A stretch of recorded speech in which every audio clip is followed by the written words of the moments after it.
നമസ്കാരം, പ്രവാസി മലയാളിയിലേക്ക് സ്വാഗതം. ഇസ്രായേൽ പാലസ്തീൻ പോരാട്ടം 7ാം ദിവസത്തിൽ എത്തി നിൽക്കുമ്പോൾ ഭീതിയോടെയാണ് ലോകം നോക്കിക്കാണുന്നത്. ഇസ്രായേൽ അതിക്രമങ്ങൾക്കെതിരെ പ്രതിഷേധമുയർത്തിയും പലസ്തീൻ ജനതയ്ക്ക് പിന്തുണയർപ്പിച്ചും ഗൾഫ് രാഷ്ട്രങ്ങൾ രംഗത്തെത്തിയിരിക്കുകയാണ്. ദോഹയിൽ കൂറ്റൻ ഐക്യദാർഢ്യ സംഗമം നടന്നു. ഇമാം മുഹമ്മദ് അബ്ദുൽ വഹാബ് പള്ളി ചത്തുരത്തിൽ നടന്ന സംഗമത്തിൽ സ്വദേശികളും പ്രവാസികളും ഉൾപ്പെടെ ആയിരക്കണക്കിന് ആളുകൾ പങ്കെടുത്തു. പാലസ്തീന്റെയും ഖത്തറിന്റെയും പതാകകളുമായാണ് പ്രതിഷേധക്കാർ അണിനിരുന്നത്. ഹമാസ് രാഷ്ട്രീയകാര്യ തലവൻ ഇസ്മായിൽ ഹനിയ വേദിയിലെത്തി ജനങ്ങളെ അഭിസംബോധന ചെയ്തു. ഇസ്രായേൽ നടത്തുന്നത് വംശഹത്യയാണെന്നും പലസ്തീൻ ജനത മുട്ടുമടക്കില്ലെന്നും ഹനിയ പറഞ്ഞു. സ്വന്തം നിലയ്ക്കും അറബ് ലീഗ് നീക്കങ്ങൾക്ക് നേതൃത്വം നൽകിയും ഖത്തർ നൽകുന്ന പിന്തുണയും സഹായത്തിനും ഇസ്മായിൽ ഹനിയ നന്ദി അർപ്പിച്ചു. ആഗോള പണ്ഡിത സഭ ജനറൽ സെക്രട്ടറി അലി ഖുറദാഗി ഉൾപ്പെടെയുള്ള പ്രമുഖരും പരിപാടിയിൽ പ്രസംഗിക്കുകയും ചെയ്തു.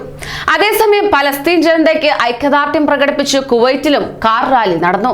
മുന്നറിയിപ്പിനെ തുടർന്ന് സുരക്ഷാ അധികൃതർ മറീന ക്രസന്റ് പ്രവേശന കവാടങ്ങൾ നേരത്തെ അടച്ചതിനാൽ സാൽമിയ അമേരിക്കൻ സർവകലാശാലയുടെ പാർക്കിംഗിൽ നിന്നാണ് റാലി ആരംഭിച്ചത്. അതിനിടെ റാലിയിൽ പങ്കെടുത്തവരിൽ ചിലരെ പോലീസ് സ്റ്റേഷനിൽ വിളിപ്പിച്ചു. പ്രകടനങ്ങൾ നടത്താനുള്ള അനുമതിയും വ്യവസ്ഥകളും പരിശോധിക്കാനാണ് ഇവരെ വിളിപ്പിച്ചത്.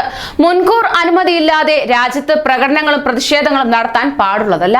വിദേശികൾക്ക് രാജ്യത്ത് പ്രതിഷേധ പരിപാടികളിൽ പങ്കെടുക്കുന്നതിന് വിലക്കും ഏർപ്പെടുത്തിയിട്ടുണ്ട്. വിദേശികൾ അനുമതിയില്ലാതെ ഇത്തരം പരിപാടികളിൽ പങ്കെടുത്താൽ നാടുകടത്തുമെന്നും സ്വദേശികളും വിദേശികളും നിയമവ്യവസ്ഥകൾ പാലിക്കണമെന്നും ആഭ്യന്തര മന്ത്രാലയം വ്യക്തമാക്കി. ന്യൂസ് ഡെസ്ക്, പ്രവാസി മലയാളി.